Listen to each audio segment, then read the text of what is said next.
Hey, English learners. Welcome back to the English Leap podcast, your cozy little place to learn easy English through real, everyday conversations. I'm Anna. And I'm Jake. And today's conversation is about a kind of strength that does not need to be loud. Yes. Today we're talking about calm. Real calm. The kind that stays steady when a moment is trying to pull you apart. And before we begin, we just want to take a moment to say thank you. Yeah, really, thank you. Thank you for your likes, your kind comments, your support, and all the love you keep sending to this channel. It honestly means a lot to us. It really does, because every time you listen, every time you leave a comment, every time you share your thoughts with us, it makes this space feel more real, more alive, and more special. And yeah, we see your comments. We read them. We smile at them. Sometimes we laugh. Sometimes we get a little emotional too. Yes, sometimes very emotional. Because there is something really beautiful about knowing that people from different places, different lives, and different stories are all meeting here through English. And lately, we've been seeing one question again and again in the comments. Yeah, a lot of you ask, is just listening enough to improve my English? And first, if you've ever asked that question, we want to say something very clearly. Please do not underestimate what listening is doing for you. Really, don't underestimate it. Because listening is not nothing. It is actually one of the most important parts of learning a language. Every time you listen, your brain is learning the rhythm of English, The sound of English. the feeling of English, The way real sentences move. the way words connect. And the way ideas are expressed naturally. And sometimes, progress feels invisible at first. It does, because you may not speak fluently today. But maybe now you understand more than you did last month. Maybe sentences sound less fast now. Maybe certain words feel familiar now. Maybe you are starting to guess meanings more easily. And that is progress. Real progress. Because a lot of people think learning only counts when they open their mouth and speak perfectly. But that is not how it works. No. First, the language enters. Then it settles. And then slowly it starts to come back out. So if you are listening regularly, if you're showing up, if you're staying with English even on slow days, Please know that you are building something, even if the progress feels slow or messy. yes, and if you have seen progress in your English, please share it in the comments. Your comment could really motivate someone else today. So thank you for learning with us, trusting us, and growing with us. And maybe that connects beautifully to today's topic, because real growth is often quiet. Aw, we got emotional again, Jake. People are going to say this intro is longer than their life plan. Yes, but honestly, this topic needs a slower beginning. Because calm is not flashy or dramatic. But it is powerful. A lot of people think calm means weakness, softness, or being easy to ignore. When really, calm can mean, I see what this moment is trying to do to me, and I am not going with it. And that is exactly why calm can make people nervous. So in today's episode, we're talking about why calm is often mistaken for weakness, why it can make some people nervous, and why, in the long run, calm usually wins. And as always, while we talk, you'll also hear useful English words, phrases, and expressions naturally inside the conversation. This is a B2 level episode, so don't worry if you do not understand every single word the first time. Yeah, just relax, listen slowly, and let the conversation carry the English to you. And later in the episode, we'll have a calm little word tour with some really strong vocabulary connected to today's topic. Very calm word tour.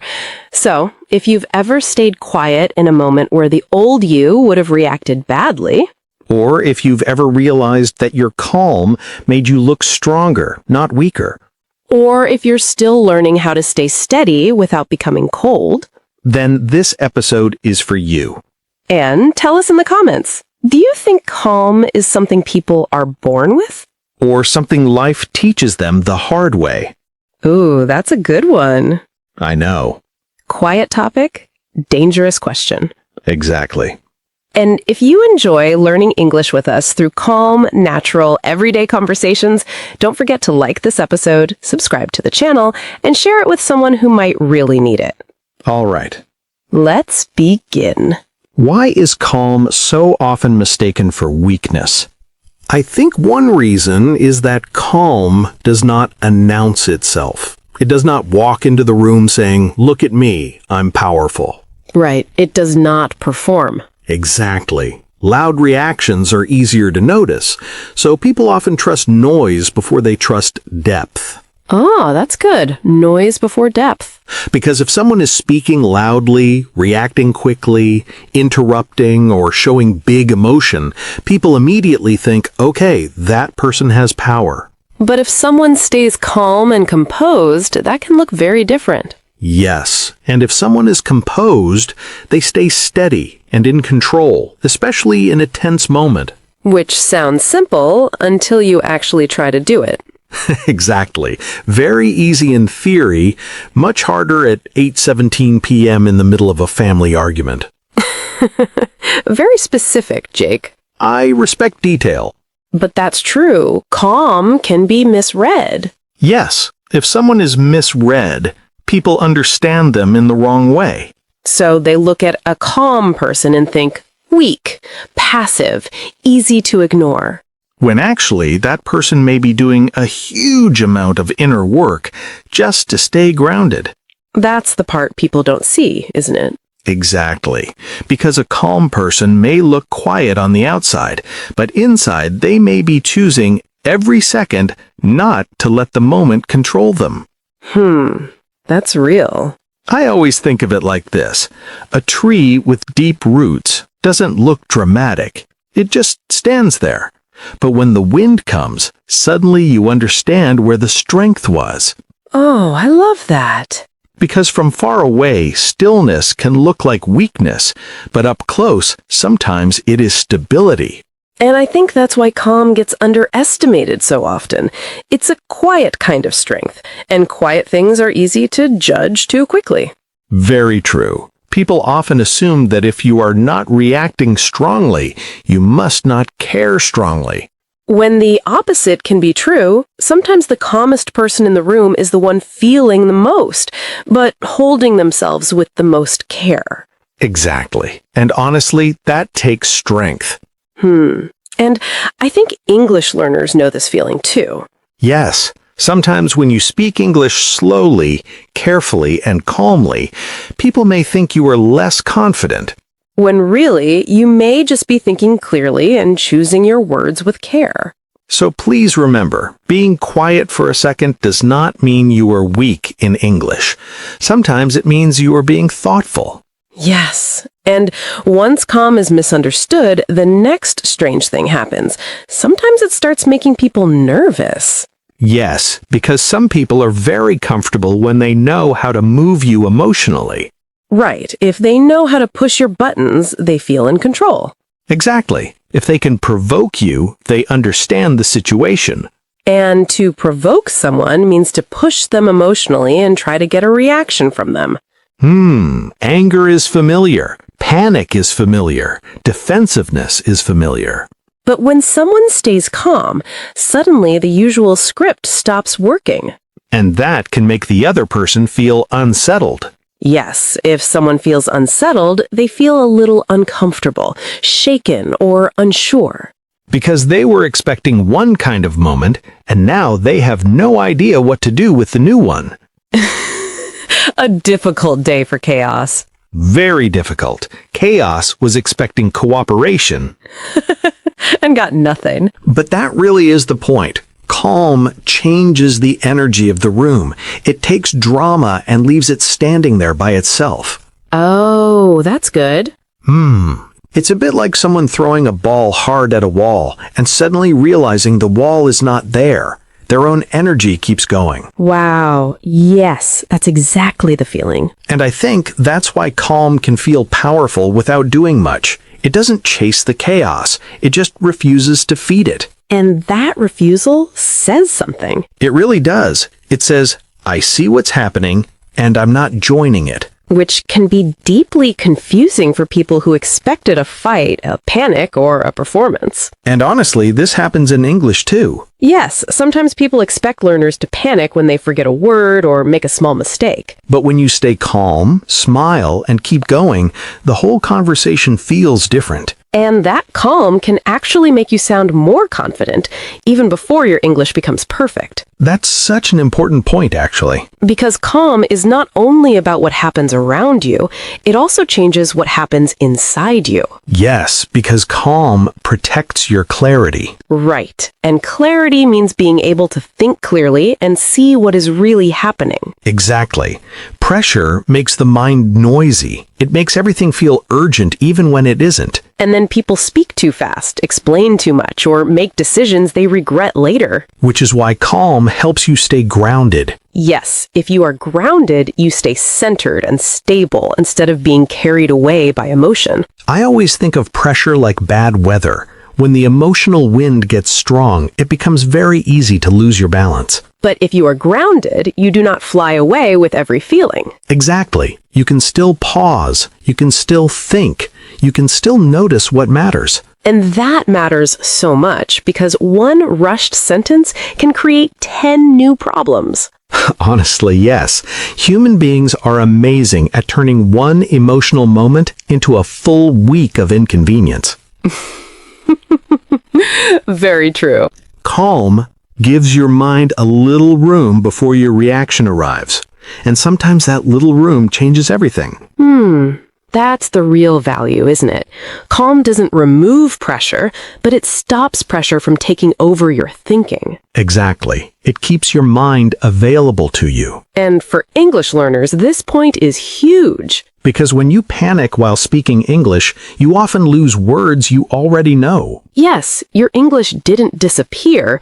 Pressure just got there first. So calm protects your clarity in English too. It helps you remember, pause, and keep going instead of freezing. Yes, and that changes more than just your thinking. And once calm protects your thinking, it can protect something else too. Your dignity. Exactly. Because in some moments, the real danger is not only the situation, it is who you become inside the situation. That lands. Yes, because there are moments where one bad reaction can make you feel small later. And that is where restraint becomes powerful. Right. Restraint means holding yourself back from reacting in a way you may regret later. Which can be very hard when you feel embarrassed, hurt, dismissed, or misunderstood. But if you can hold yourself well in that moment, you keep your dignity. Yes, and dignity is that sense of self-respect you keep even when everything around you feels messy. I think that's such a beautiful kind of strength. Because sometimes dignity is not about winning the argument, it's about leaving the conversation without losing yourself. That's the kind of line people remember. And it's true. A loud reaction may feel powerful for 1 minute. Dignity feels better when you think about the moment next week. Very true. Future you is usually not impressed by dramatic behavior. No, future you is tired. Deeply tired. Which is why calm matters. It lets you respond in a way you can still respect later. And this matters in English too, actually. Yes, calm protects your dignity when you make mistakes in conversation. It stops you from apologizing for every little error or shrinking every time you need a second to think. And that changes how you feel about yourself as a speaker. Not perfect, but still dignified. But now we need to make a very important distinction. Yes, because calm is not the same as emotional shutdown. Exactly. Real calm still feels, it still notices, it still cares. It just doesn't let the emotion take the whole wheel. And that is very different from suppression. Right. Suppression is when you push emotions down instead of dealing with them honestly. Which can look calm on the outside. But inside, everything is stacking up in a dangerous little pile. A terrible emotional storage system. Very bad architecture. Extremely. And then there is being numb. Yes. If someone feels numb, They feel emotionally cut off, like they are no longer really connected to what they feel. And that is not calm. That is disconnection. Exactly. Calm is presence. Numbness is absence. That distinction matters so much because people often think calm means never showing pain, never speaking up, never saying, "That hurt." But no, real calm can say, "That hurt me," without turning into chaos. It can still have boundaries. It can still be honest. It can still say no. So, we are not praising emotional shutdown here. No, we're talking about emotional steadiness, not emotional disappearance. And I think English learners need to hear this too. Yes, speaking calmly in English does not mean pretending you are not nervous. It means you speak even while you are nervous. Exactly. You do not shut down. You stay present and keep going. Which also explains why calm often has a story behind it. And honestly, I think this next point is one of the deepest ones. I agree. Because many calm people were not born that way. No, many of them became resilient through experience. Right. If someone is resilient, they are able to recover, adapt, and keep going after difficulty. And often they become more seasoned, too. Yes. If someone is seasoned, they have been shaped by experience and become wiser because of it. Many calm people used to be much more reactive. Then, life taught them what chaos costs. Oof, yes, that's real. Regret teaches very quickly. So does heartbreak. So does embarrassment. So does the exhaustion of cleaning up your own reactions again and again. And at some point, people just get tired. Tired of overreacting. Tired of replaying the same emotional storm. Tired of giving every difficult moment so much power. That's such an honest point. Because eventually, peace starts to look more attractive than performance. Ah, that's strong. And then their calm changes. It doesn't feel fake. It feels earned. Yes, it has history in it. It has weather in it. Some of the calmest people you meet are calm because life has already shaken them enough.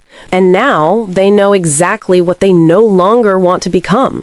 And I think this is true for English learners too. Yes, many confident speakers are calm now because they have already survived awkward conversations, mistakes, and embarrassing moments. They became resilient through practice, not comfort.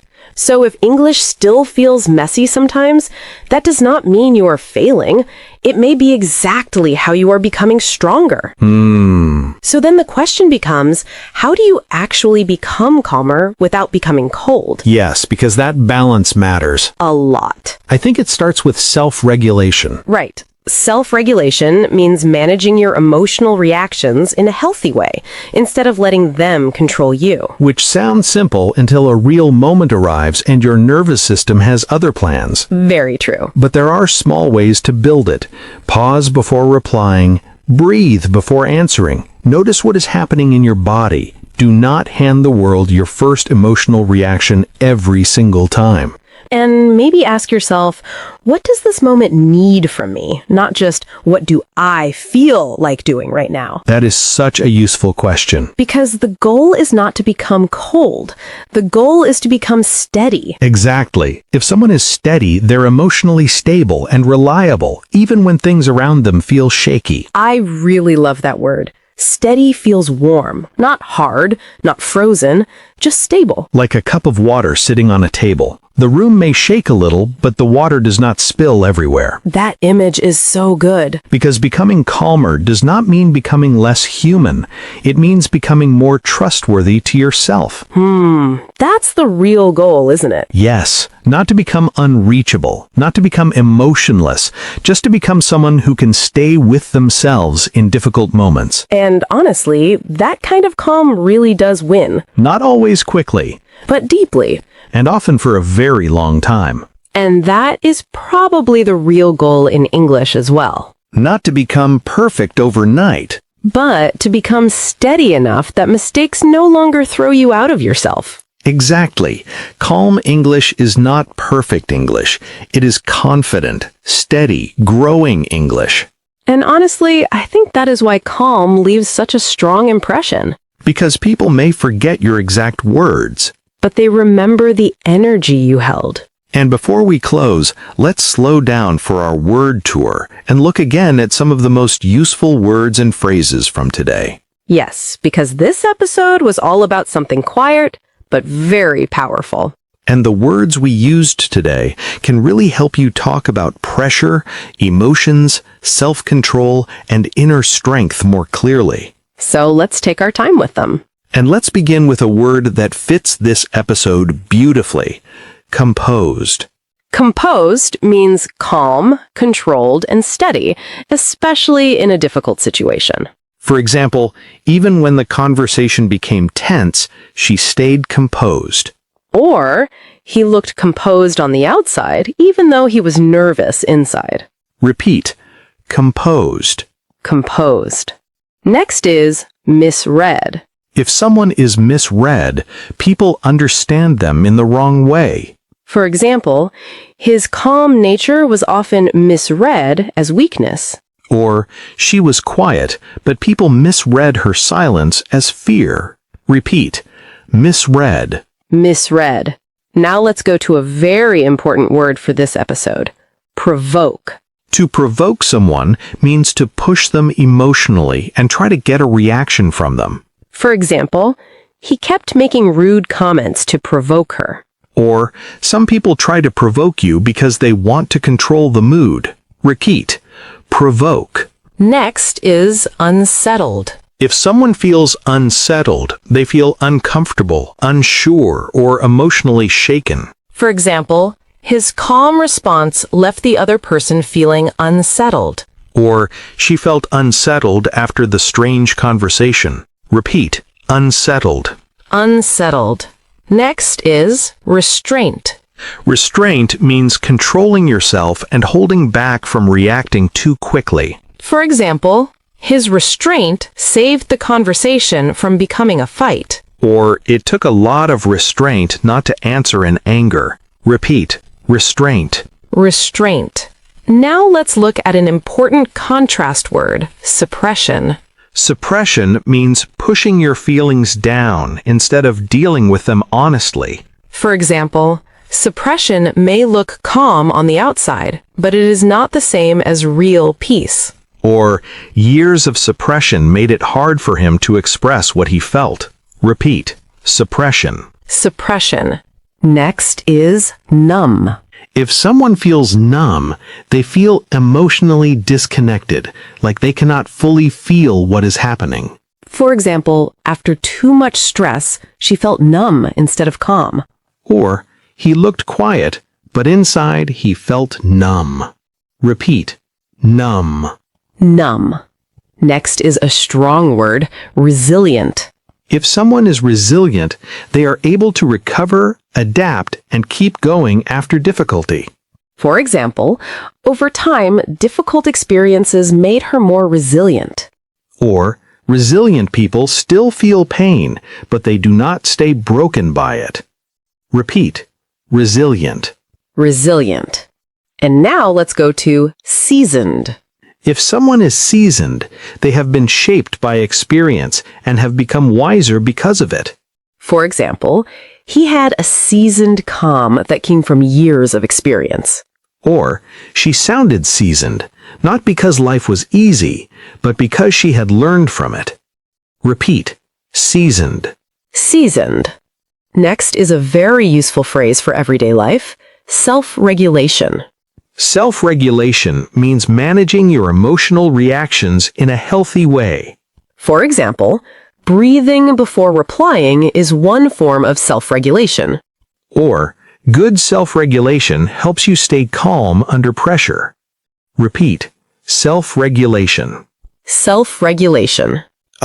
These were such strong words. Yes, and they really fit this episode because they help you talk about calm in a deeper and more precise way. Not just the calm people see, but the calm people build. And honestly, I think that is what today was really about. Yes, not pretending nothing affects you, but learning how to stay with yourself when life gets loud. And that kind of calm is not cold. No, it is strong, steady, and deeply human. So if this episode stayed with you today, we hope it also encouraged you. In your English, In your confidence. and maybe even in the way you carry yourself through difficult moments. Take care of your English. And take care of your heart. This is Anna. And this is Jake.